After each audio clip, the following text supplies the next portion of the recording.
올해도 어김없이 명절이 다가왔습니다. 어느덧 아들이 결혼한 지 5년째. 그동안 저는 단 하루도 명절상을 소홀히 한 적이 없었습니다. 어렸을 땐 시어머니에게 배운 손맛이라도 이제는 제 몫이 되었지요. 명절이 되면 자연스럽게 손이 먼저 움직였습니다. 전날 장을 보고 갈비는 미리 재워두고 나박김치도 익기를 기다려 김치 냉장고 맨 아래 칸에 조심스레 넣어둡니다. 며느리는 명절 전날쯤 한 통 전화가 옵니다. 어머니, 전 김치전만 하면 되죠? 응. 김치전은 내가 맛있게 부쳐주면 되지. 그 대화는 매년 비슷하게 흘러갔습니다. 그리고 저는 당연하다는 듯 새벽 5시에 일어나 주방불을 켰습니다. 손이 많이 가는 잡채부터 시작해 연근조림, 갈비찜, 모듬전 하나하나 손수 다듬고 볶고 튀겼습니다. 주방엔 조선 간장과 참기름, 들기름이 섞인 익숙하면서도 반가운 냄새가 가득 퍼졌습니다. 연신 올라오는 김에 이마엔 땀이 맺혔고 허리는 점점 굽어갔지만 마음만은 뿌듯했습니다. 올해도 애들이 잘 먹겠지. 손주는 또 갈비를 먼저 집겠지. 그런 생각을 하며 저는 찬장 위에 꺼내뒀던 좋은 그릇들을 꺼내 떨리는 손으로 하나하나 닦기 시작했습니다. 깨진 데는 없는지, 때 묻은 자국은 없는지 눈을 부릅뜨고 확인하면서요. 하지만 오후 2시가 조금 넘어가던 무렵 기분 좋은 땀이 식기도 전에 핸드폰이 울렸습니다. 며느리의 전화였습니다. 어머니, 죄송한데요. 응. 올해는 그냥 저희끼리 간단히 먹기로 했어요. 그 말이 끝나는 순간 뭔가 탁 심장이 덜컥 내려앉는 느낌이었습니다. 응. 우리끼리라니? 짧은 정적 끝에 며느리는 조금 당황한 듯 웃음을 섞으며 말했습니다. 아, 그러니까 그냥 조용히 보내자는 의미였어요. 너무 거하게 하지 말고요. 어머니도 힘드시잖아요. 그 순간 제 손에 들고 있던 젓가락이 툭 조용히 식탁에 떨어졌습니다. 힘들지 않았던 건 아니었습니다. 하지만 힘들다고 생각하지 않았습니다. 그건 제 몫이라 여겼으니까요. 아들, 며느리, 손주가 기분 좋게 웃으며 밥 먹는 모습을 보면 다 잊히는 수고였고 고마운 노동이었습니다. 그런데 그 모든 걸 미리 알렸다면 몰라도 다 해놓은 지금 그냥 우리끼리라니요. 그 말 한마디가 너무 차가웠습니다. 너무 간단해서 제 며느리가 맞나 싶을 정도로 전화를 끊고 저는 주방으로 돌아왔습니다. 갈비찜에서 김이 계속 올라오고 있었고 노릇하게 부친 동태전은 접시에 가지런히 놓여 있었습니다. 그런데 그 음식들이 갑자기 낯설게 느껴졌습니다. 내가 이걸 왜 만든 걸까? 누가 먹을까? 이 많은 음식, 이 따뜻함, 이 마음은 도대체 어디로 가야 할까? 혼자 소파에 앉아 한참을 멍하니 바라봤습니다. 한 점의 전도 먹지 못한 채로요. 밤이 되자 배는 고픈데 아무것도 손이 가지 않았습니다. 결국 저는 조용히 밥 한 숟갈에 갈비찜 한 점 올려 혼자 밥을 먹었습니다. 그릇은 그대로 상도 그대로 차려놓은 채 말입니다. 그렇게 혼자 먹는 명절 밥상. 음식 맛은 익숙했지만 눈물은 처음이었습니다. 텅 빈 집 안에서 들리는 건 냉장고 돌아가는 소리와 제 심장 뛰는 소리뿐이었습니다. 내가 뭘 그렇게 잘못했나? 아들이랑 손주 얼굴 좀 보겠다고 1년 내내 손 아끼고 허리 붙이고 산 건데. 이제껏 쌓아온 정성이 명절 상차림과 함께 조용히 무너지는 느낌이었습니다. 그날 밤 저는 오래전 어머니가 하셨던 말이 떠올랐습니다. 명절 음식은 손맛도 중요하지만 마음이 먼저 담겨야 한다. 그 마음이란 건 이제 저만 갖고 있었던 걸까요? 저만 들떠 있었던 걸까요? 아무 말 없이 조용히 명절이 저물어 갔습니다. 그 다음 날 음식은 소분해서 냉동실로 들어갔고 냄비는 하나둘 씻겨 건조대 위에 올랐습니다. 그리고 저는 그날 밤 휴대폰 사진첩에 찍어둔 갈비찜 사진을 바라보며 한참을 그렇게 앉아 있었습니다. 그 사진 속 음식은 분명히 따뜻했지만 그날 제 마음은 차가운 겨울보다 더 시렸습니다. 명절이 지나고 이틀쯤 되었을 무렵 며느리에게서 다시 전화가 왔습니다. 벨이 울리는 순간 저는 핸드폰을 잠시 쳐다보다가 조용히 받았습니다. 어머니, 잘 지내셨어요? 그 명절은 잘 보내셨죠? 며느리의 말투는 평소처럼 밝았습니다. 하지만 저는 말이 쉽게 나오지 않았습니다. 응. 뭐 잘 보냈지. 제 목소리는 짧았고 담담했습니다. 그 뒤로 며느리는 말을 이어갔습니다. 그날은 너무 갑자기 말씀드린 것 같아서 죄송했어요. 오해 마세요. 어머니, 저희끼리 조용히 보내자는 거였어요. 어머니도 늘 힘드셨잖아요. 그게 그냥 편하게 보내자는 뜻이었어요. 그 순간 저는 입술을 꾹 다물고 천천히 말했습니다. 그래. 근데 그게 어떻게 조용한 거니? 서운한 건 나였는데. 그 말이 며느리에게 닿았는지 아니면 그냥 흘러들었는지 전화 너머에서 조용히 웃는 듯한 숨소리만 들렸습니다. 그 통화는 오래 가지 않았습니다. 다음에 뵐게요. 어머니. 그래. 그리고 뚝. 통화 종료음. 그 통화를 끊고 나서야 제 속은 더 쓰렸습니다. 그날 저녁 아들에게서도 전화가 왔습니다. 엄마, 민경이가 좀 서툴렀나 봐. 요즘은 명절도 각자 보내는 분위기잖아. 우리 세대는 그렇게도 하니까 너무 서운해 마. 그 말에 저는 참아. 그래서 내가 혼자 밥 먹었단다. 이 말이 입 밖으로 나오질 않았습니다. 그래 세상이 바뀌었지. 명절도 가족도 밥상도 바뀌는 게 당연하다고들 하지. 하지만 왜 그 바뀐 세상 속에서 항상 빠지는 건 나일까? 나는 아무 말 없이 음식을 했고 아무 말 없이 상을 차렸고 아무 말 없이 혼자 밥을 먹었다. 그런데 돌아오는 건 요즘은 다 그래요. 조용히 보내자는 뜻이었어요. 그 말들이 전부였습니다. 며느리는 변명했고 아들은 합리화했고 나는 납득해야만 했습니다. 다음 날 냉장고를 열어 남은 명절 음식을 꺼내면서 처음으로 버려야겠다는 생각이 들었습니다. 지금까지는 먹을 사람 없어도 냉장고에 고이 담아뒀습니다. 혹시 모르니까 혹시라도 오면 내줘야지. 그 마음이 늘 있었거든요. 그런데 이번엔 달랐습니다. 그냥 다 버리자. 저도 모르게 혼잣말이 새어나왔습니다. 검정 봉투를 꺼내 갈비찜 국물을 비우고 김치전, 꼬지전, 동태전, 나물 반찬까지 하나하나 비닐에 싸서 봉투 안에 넣었습니다. 그 음식들은 전날까지만 해도 정성이고 마음이었는데 지금은 눈물이 되어 흐르지 못하고 쌓여 있었습니다. 부엌 한가운데 놓인 쓰레기 봉투. 그 안에 음식뿐 아니라 제 마음도 함께 들어간 듯 했습니다.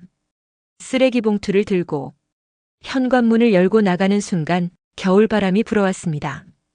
어깨가 움찔할 정도로 찬 바람이었지만 그 바람보다 더 시렸던 건 제 마음이었습니다. 엘리베이터 거울 속 쓰레기 봉투를 든 제 모습은 그동안의 제 삶을 상징하는 것 같았습니다. 묵묵히 일하고 조용히 준비하고 기다리다 끝내 외면당한 사람. 아파트 쓰레기장에 도착해 봉투를 조심스럽게 내려놨습니다. 봉투 안에서 전 부침종이 포일이 보였습니다. 그 반질반질한 기름 자국이 이상하게 저를 더 서럽게 만들었습니다. 손을 털며 돌아서는 길, 하늘은 유독 맑고 바람은 차가웠습니다. 그날 밤 저는 창문을 열어 하늘을 오래도록 바라봤습니다. 어딘가엔 지금도 가족이 웃으며 밥을 먹고 있겠지. 어딘가엔 지금도 손주가 갈비를 뜯고 있겠지.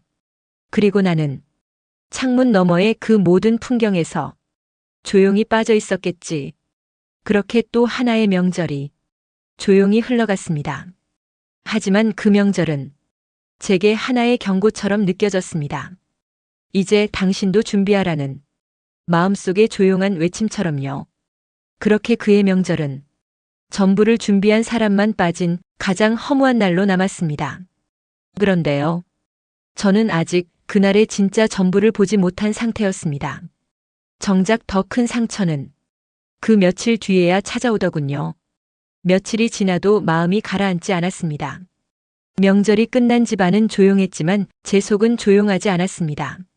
냉장고 안은 반찬으로 가득했지만 마음속은 텅 빈 것 같았습니다. 며느리의 말, 그냥 조용히 보내자, 아들의 말, 요즘은 다 그래요. 그 말들이 자꾸만 귓가에 맴돌았습니다. 그래. 진짜 요즘은 다 그런 걸까? 나만 이렇게 예민한 걸까?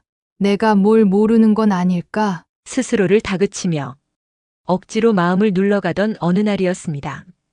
엘리베이터 앞에서 마주친 이웃 같은 라인에 사는 박 여사가 말을 걸었습니다. 어머님, 명절 잘 보내셨어요? 예, 뭐 조용히요. 어머님 댁 이번에 손주 못 왔나 봐요? 네, 사정이 있다고 하더라고요. 그 말에 박 여사가 고개를 갸웃했습니다. 그러더니 조심스레 말을 꺼냈습니다. 어머님, 제가 이런 말씀 드려도 될지 모르지만 말씀해 보세요. 지난 명절 날이요. 제가 차 끌고 나가는데 아드님 댁에 차가 3대나 들어가더라고요. 뒷자리에서 어르신들도 내리시고 저는 당연히 어머님이 계신 줄 알았죠. 그 순간 제 머릿속이 하얘졌습니다. 차세대요? 네, 승용차 2대랑 큰 SUV 1대. 아마 사돈 어르신들이셨나 봐요. 다들 정장 차림에 선물 보따리까지 들고 계시던데 어머님 안 계셨던 거예요? 저는 그 말을 듣고도 뭐라 답을 못했습니다. 그저 그랬군요. 하고 말았습니다. 집으로 돌아오는 길, 계단을 올라가며 손이 떨렸습니다. 차가 3대나 왔다고? 가족들이 다 모였다고? 근데 왜 나만? 현관문을 닫고 들어오자마자 가방을 내려놓지도 않고 핸드폰을 꺼냈습니다. 며느리의 SNS를 열었습니다. 예전엔 종종 보곤 했지만 요즘엔 워낙 자주 안 올려서 들어간 김에 대수롭지 않게 넘기려 했습니다. 그런데 그날 명절 당일에 올라온 게시글이 하나 있었습니다. 풍성한 설, 가족이 함께하니 더 따뜻한 하루. 사진엔 커다란 원형 식탁 위에 잡채, 전, 갈비찜, 과일까지 정갈하게 차려져 있었습니다.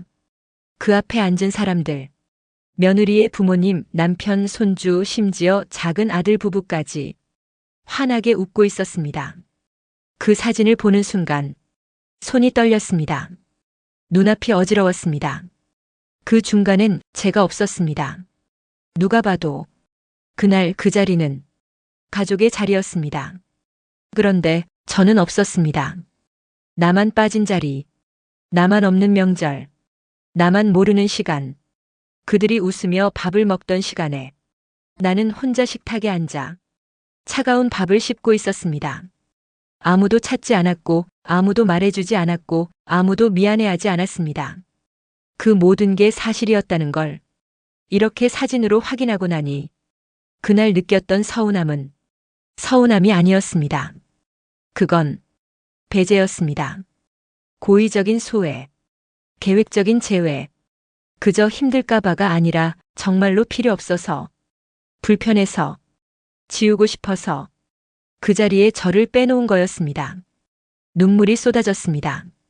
뺨을 타고 흘러내리는 게 아니라 그냥 그대로 고여서 온몸을 적시는 듯한 눈물이었습니다. 속으로 말했습니다. 이제 정말 나만 빠지는 집이구나. 그렇게 생각하자 몸이 후들후들 떨렸습니다. 분노인지 상처인지 모욕감인지 구분조차 되지 않는 감정들이 한꺼번에 밀려들었습니다. 아들을 낳고 키우고 결혼시키고 며느리를 받아들이고 손주를 안아주던 그 수많은 시간들이 한 장의 사진 앞에서 산산이 조각나는 듯 했습니다.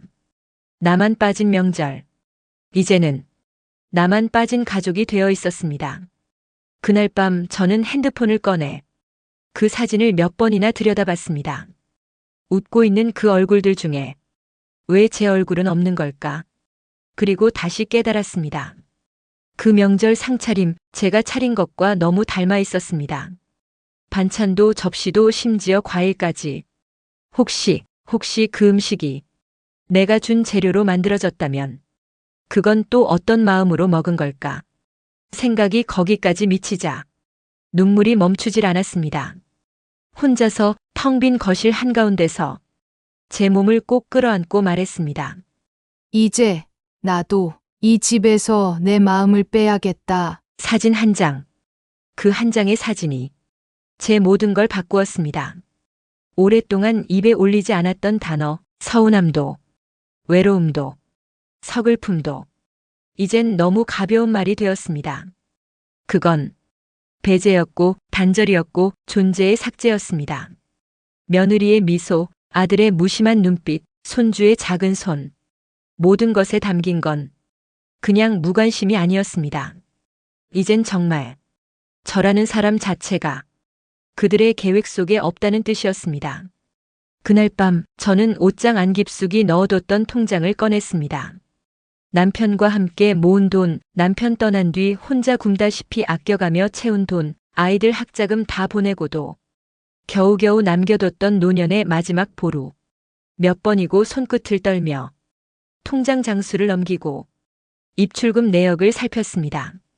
그리고 생각했습니다. 이제는 누구에게도 이걸 들키면 안 되겠구나. 그 순간 마음이 하나로 모였습니다. 이제부터는 나를 위해 써야겠다. 아무도 안 묻고 아무도 관심 없어도 이제는 내가 나를 챙기고 내가 나를 지켜야겠다고요. 그리고 며칠 뒤 아들에게서 전화가 왔습니다. 엄마, 이번에 집 이름 좀 우리 쪽으로 옮기면 어떨까 해서요. 세금 문제도 있고 민경이랑도 얘기했는데 어차피 나중엔 다 우리 거니까 지금 미리 정리하자고. 말을 듣는 순간 피가 거꾸로 솟는 듯 했습니다. 명절에 단 한 끼도 함께하지 않았던 그들이 이제 와서 어차피 우리 거라고 말하는 순간 숨이 턱 막혔습니다. 하지만 저는 한참을 침묵한 끝에 조용히 이렇게 말했습니다. 미안하다. 응? 내가 빠진 그날 내 마음도 같이 비워졌단다. 순간 전화기 너머로 아들의 호흡이 멈추는 게 느껴졌습니다. 그 짧은 정적 속에 이제야 처음으로 제 말이 그의 심장까지 닿은 듯 했습니다. 엄마, 무슨 말이야 설마? 말 그대로다. 그날 네가 안 온 것도 며느리가 연락 끊은 것도 다 참을 수 있었는데 내가 빠졌다는 걸 너희가 아무렇지 않게 받아들인 그 순간 엄마란 이름이 그냥 껍데기였구나 싶더라. 엄마, 그런 뜻 아니었어. 그럴 수도 있지. 그런데 내겐 그 말보다 그 침묵보다 더 깊은 상처는 없었단다. 그렇게 전화를 끊고 핸드폰을 내려놓은 뒤 오래도록 울지 않았던 눈물이 다시 흐르기 시작했습니다. 그건 미련의 눈물이 아니라 결심의 눈물이었습니다. 그리고 저는 그 다음 날부터 조용히 준비를 시작했습니다. 통장을 다시 정리하고 명의를 확인하고 보험 내역을 체크하고 가장 신뢰하는 세무사에게 연락을 해 상속과 증여 계획을 다시 짰습니다. 이제 이 모든 건 어차피 너희 거니까가 아닌 내가 줄 사람을 정하는 일로 바뀌었습니다. 그 순간부터 제 마음은 조금씩 가벼워졌습니다. 분노가 아닌, 단념이 아닌 자기 보호의 감정으로요. 가끔은 부엌 의자에 앉아 아무것도 하지 않은 채 차 한 잔만 들고 앉아 있었습니다. 그리고 생각했습니다. 왜 난 이제껏 내 마음 하나 제대로 못 챙기고 살았을까? 명절이면 상을 차렸고 생일이면 선물을 준비했고 아이들 눈치, 며느리 눈치, 이웃들 눈치 보며 살았는데 정작 내 마음을 들여다보는 시간은 한 번도 없었던 겁니다. 이제야 나는 내가 어떤 사람인지, 내가 뭘 원했는지를 알게 됐구나. 그 깨달음은 시니어 여성이라서가 아니라 그냥 사람으로서 너무 늦게 받아든 나만의 인생 지도였습니다. 어느 날 동네 작은 북카페에서 어르신 그림 그리기 강좌를 한다는 안내문을 보았습니다. 한 번도 해본 적 없는 일이지만 저는 이름을 올렸습니다. 그리고 그날 밤 혼자 말했습니다. 이제 나도 나를 채색해보자. 누군가의 어머니가 아니라 누군가의 시어머니도 아닌 그냥 나로서 살아보자. 그런데요. 제가 마음을 접자마자 오히려 그들이 흔들리기 시작했습니다. 어머니, 도와주세요. 그렇게 시작된 그날의 전화 한 통. 판이 뒤집히는 순간이 펼쳐집니다. 계절이 한 바퀴 돌아 명절이 끝난 지 석 달쯤 지났을 무렵이었습니다. 어느덧 초여름이 되었습니다. 계절은 앞서 나갔지만 제 삶은 여전히 멈춘 듯한 하루하루였습니다. 창밖의 햇살은 부서질 듯 쏟아졌지만 제 마음속엔 여전히 명절의 그날 그 차가운 말 한마디가 남아 있었습니다. 올해는 우리끼리 간단히 먹기로 했어요. 그러던 어느 날 그 침묵을 깨는 벨소리가 울렸습니다. 수화기 화면엔 며느리의 이름. 의외였습니다. 조심스레 전화를 받자 며느리의 목소리는 떨리고 있었습니다. 어머니, 안녕하세요. 그래. 저 통화 괜찮으세요? 응, 무슨 일이니? 잠시 뜸을 들이더니 그 아이는 무너지는 듯한 말투로 말했습니다. 저희 지금 좀 많이 어려워졌어요. 그 짧은 문장에서 이미 무언가가 무너졌다는 걸 느낄 수 있었습니다. 남편이 회사에서 불이익을 받았어요. 성과 평가가 좋지 않다고 부서 이동 통보받고 승진도 물 건너갔고 급여도 줄었어요. 저는 가만히 듣고만 있었습니다. 근데 그동안 생활비도 많이 나갔고 주택 대출 이자도 점점 올라가고 사실 저희 대출이 밀리기 시작했어요. 그 말은 슬픔보다 불안으로 들렸습니다. 지난주엔 카드값이 막혔어요. 아이 학원비도 못 냈고요. 지금은 저희가 뭘 어떻게 해야 할지도 모르겠어요. 저는 여전히 말이 없었습니다. 그래서 어머니께 혹시 그때 말씀하셨던 적금이 아직 있으시다면 조금만 잠깐만 도움을 받을 수 있을까요? 그 아이의 말은 또박또박 하려 했지만 중간마다 울컥거리는 숨소리와 불안한 침묵이 섞여 있었습니다. 진짜 어머니가 계셨다면 이렇게까지는 안 왔을 거예요. 그땐 제가 너무 그냥 어머니가 항상 계실 거라고 생각했어요. 항상 계실 거라고. 그 말이 제 가슴에 비수처럼 박혔습니다. 늘 당연했던 존재. 불편하면 빼도 되는 존재.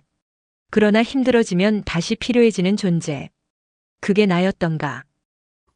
어머니, 정말 죄송해요. 그날 명절에 그렇게 말씀드린 거 진심은 아니었어요. 그냥 저희끼리 좀 쉬고 싶었는데 어머니 마음은 전혀 몰랐어요. 그 순간 제 입에서 조용히 말이 나왔습니다.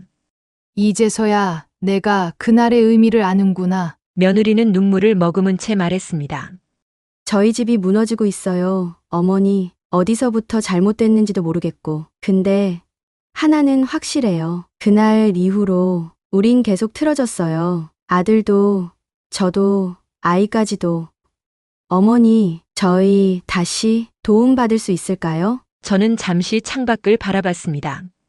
창틀에 고인 먼지를 손끝으로 쓸며 차분히 말했습니다.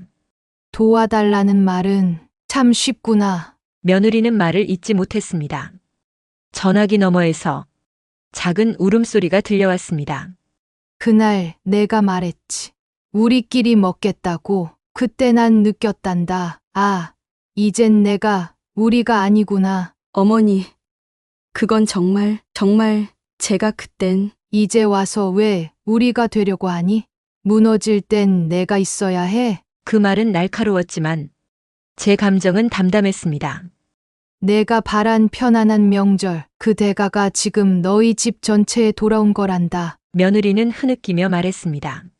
그땐 몰랐어요. 정말 그 말 한마디가 그렇게 큰 상처가 될 줄. 상처가 아니라 경계였단다. 내가 너희 집에 들어갈 수 없는 문터, 그걸 내가 만든 거야. 잠시 침묵이 흘렀습니다. 그 침묵을 깨며 저는 다시 조용히 말했습니다. 내 돈이 너희 집을 살릴 수는 있어도 너희 마음을 돌릴 순 없어. 그건 내 몫이야. 내가 먼저 내 가정을 살려야 한다. 그 말씀이 무슨 뜻인지 알 것 같아요. 너희 집이 무너졌다면 그건 외부 탓이 아니라 너희 안에서 금이 간 거야. 그 금을 내가 막아줄 순 없단다. 통화는 길지 않았습니다. 그 아이는 끝내 묻지 않았습니다. 그럼 도와주실 건가요? 그 대신 조용히 말했습니다. 기회가 된다면 다시 한번 뵐 수 있을까요? 저는 말했습니다. 내가 준비되면 연락하마. 전화를 끊은 후 손에 남은 열기를 느끼며 한참을 그 자리에 앉아 있었습니다. 그 아이는 이제야 문 밖에서 노크를 하기 시작한 겁니다. 다음은 그 아이가 다시 그 문 앞까지 걸어오는 이야기입니다. 며칠 후였습니다. 그날 이후 저는 평소처럼 아침 일찍 일어나 식탁을 정리하고 화분에 물을 주고 TV 볼륨은 줄인 채 뉴스를 흘려들으며 조용히 하루를 보내고 있었습니다. 그런데 문득 인터폰이 울렸습니다. 익숙한 얼굴, 오래 보지 못했던 그림자. 어머니, 저 민경이에요. 그 아이가 현관 앞에 서 있었습니다. 화면을 바라보며 저는 한참을 아무 말 없이 있었습니다. 그 얼굴은 마치 비를 맞은 듯 초췌했고 화장은커녕 밤새 울었던 눈처럼 부어 있었습니다. 잠시 후 문을 열었습니다. 아이도 데려오지 않고 혼자였습니다. 그게 오히려 더 진심 같았습니다. 문 앞에서 그 아이는 고개를 푹 숙이고 입술을 꼭 깨물었습니다. 어머니, 실례인 거 압니다. 근데 진짜 저희 집이 너무 무너지고 있어서. 그 순간 저는 뒤돌아서 거실로 향했습니다. 그 아이는 말없이 신발을 벗고 들어왔습니다. 그리고 소파 앞에 무릎을 꿇었습니다. 죄송합니다. 정말 죄송합니다. 고개를 숙인 채 울먹이던 며느리의 어깨가 작게 떨리고 있었습니다. 저는 말없이 앉아 그 모습을 한참 바라봤습니다. 그리고 천천히 물었습니다. 그날 우리끼리 먹겠다고 했던 말 기억나니? 며느리는 울음을 터뜨리듯 고개를 끄덕였습니다. 그 말이 단지 상처 하나쯤일 거라 생각했니? 그날 내 한마디에 내 이름 석 작가 너희 집에서 지워졌단다. 알아요. 정말 알아요. 그땐 너무 무심했고 저 자신밖에 몰랐어요. 며느리는 바닥에 손을 짚고 엎드렸습니다. 제가 그 한마디를 얼마나 가볍게 던졌는지, 그 대가가 얼마나 무거운 건지 이제야 깨달았어요. 저는 여전히 조용했습니다. 아이도요. 며칠 전 묻더라고요. 할머니는 왜 안 와? 왜 안 보여? 그 말에 말문이 막혔어요. 그 말에 내 마음도 순간 멈칫했습니다. 어머니가 늘 주방에서 전 부치고 계시던 모습이 눈에 아른거린다고요. 갈비찜 먹고 싶다고, 어머니 밥 먹고 싶다고. 그 아이는 그제야 정말로 울기 시작했습니다. 아이도 그리워하더라고요. 저만 몰랐던 거예요. 그 말을 들으면서도 저는 고개를 숙이지 않았습니다. 가슴은 먹먹했고 눈물은 고였지만 쉽게 꺼낼 말이 아니었습니다. 민경아, 네, 내가 너희 집에 발 디딜 자리가 없다는 걸 직접 깨닫게 한 건 내 말이었어. 내가 우리끼리 먹겠다고 했던 그날 나는 그냥 조용히 사라졌단다. 어머니 정말 잘못했어요. 며느리는 고개를 푹 숙인 채 울음을 그치지 못했습니다.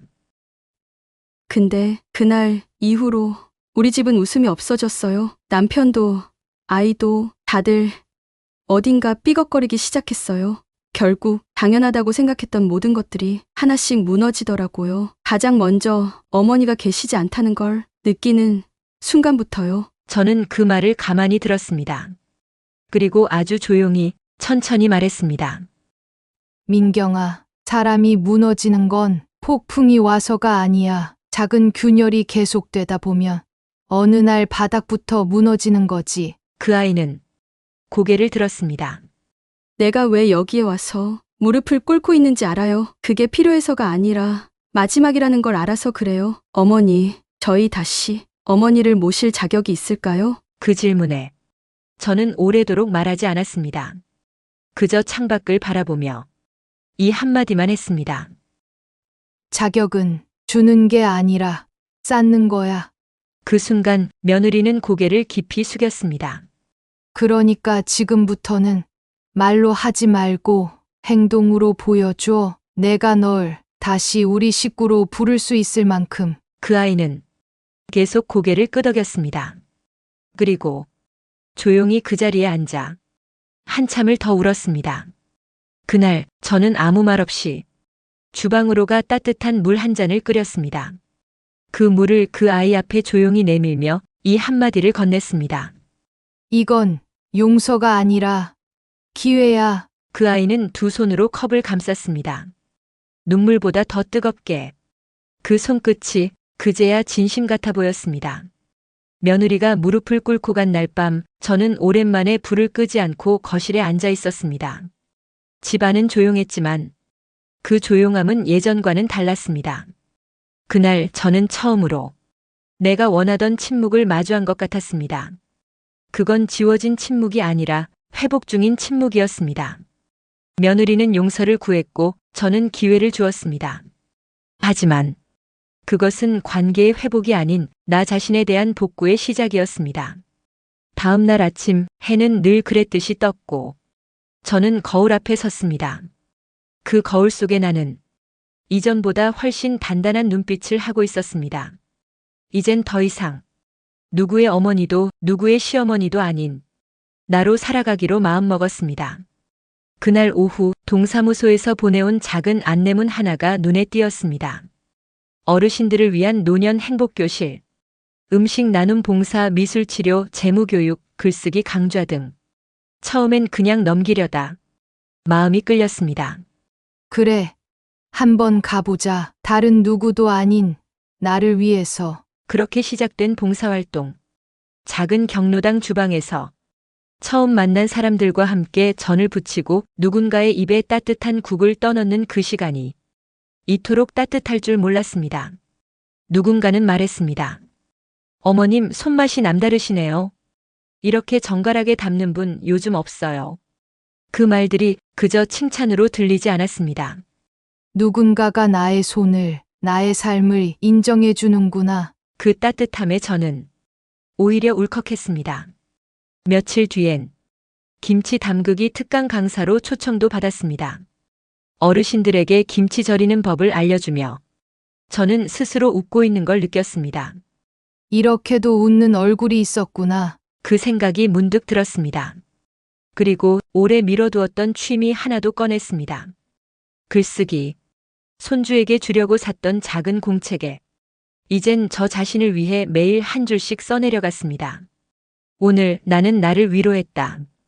좋은 음식으로 따뜻한 말로 내가 나에게 건네는 수고했어라는 말 한마디로 그 글을 쓰면서 지난 수십 년이 스쳐갔습니다. 희생이라는 이름으로 버텼던 날들, 미안하다는 말 한마디 없이 떠나간 시간들, 그리고 비로소 되돌아온 나 자신. 어느 날 며느리에게서 다시 전화가 왔습니다. 어머니, 저희 다음 주에 생일인데 혹시 식사 같이 하실 수 있을까요? 잠시 생각한 끝에 저는 대답했습니다. 시간이 되면 연락할게. 이젠 제가 맞춰주는 사람이 아니라 제가 선택하는 사람이 되어야 했습니다. 그리고 그것은 쓸쓸함이 아니라 존엄이었습니다. 몇 주 뒤 동네 마을 방송국에서 시니어 셰프 특집으로 저를 인터뷰하겠다고 연락이 왔습니다. 카메라 앞에서 저는 조용히 말했습니다. 사람은요, 언젠가부터 자리를 지키는 사람이 되죠. 근데 자리를 지키다 보면 자신을 잃게 될 때도 있어요. 그럴 땐 용기가 필요합니다. 나를 다시 찾아오는 용기요. 기자가 물었습니다. 혹시 후회하신 적은 없으신가요? 저는 웃으며 말했습니다. 있죠. 근데 후회보다 더 큰 건 다시 시작할 수 있다는 확신이에요. 그걸 얻었으니 이젠 괜찮아요. 그 인터뷰 영상은 생각보다 많은 사람들의 공감을 받았습니다. 젊은이들보다 어르신들이 더 많이 댓글을 남기셨죠. 저도 다시 시작해보고 싶어요. 눈물이 나네요. 저런 어머니 되고 싶어요. 그 댓글들을 읽으며 저는 작은 도서관에서 할머니 이야기 모임을 만들었습니다. 처음엔 3명이었고 지금은 20명이 넘습니다. 누군가는 자식 얘기를 하고 누군가는 손주 얘기를 하고 누군가는 이혼한 뒤 다시 혼자가 된 얘기를 꺼냅니다. 그리고 저는 그 중간에 앉아 말없이 차를 따릅니다. 지금의 저는 예전처럼 소리 높여 부엌을 뛰어다니진 않지만 말없이 다가가 차를 내어주는 사람이 되었습니다. 그것이면 충분했습니다. 이제 누군가의 아내도 어머니도 아닌 나라는 사람으로 남을 수 있게 되었으니까요. 이야기의 끝에서 저는 조용히 이렇게 말하고 싶습니다. 그날 내가 만든 갈비찜은 버려졌지만 이젠 내가 만든 나의 인생은 누구보다 따뜻합니다. 혹시 지금 누군가를 위해 너무 오래 살아오셨나요? 이제는 당신 이름으로 당신 인생을 시작할 시간입니다. 오늘도 40 이후 사람 공부와 함께 해주셔서 감사합니다.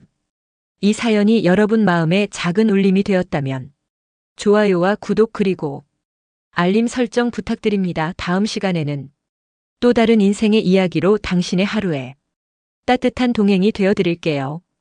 감사합니다.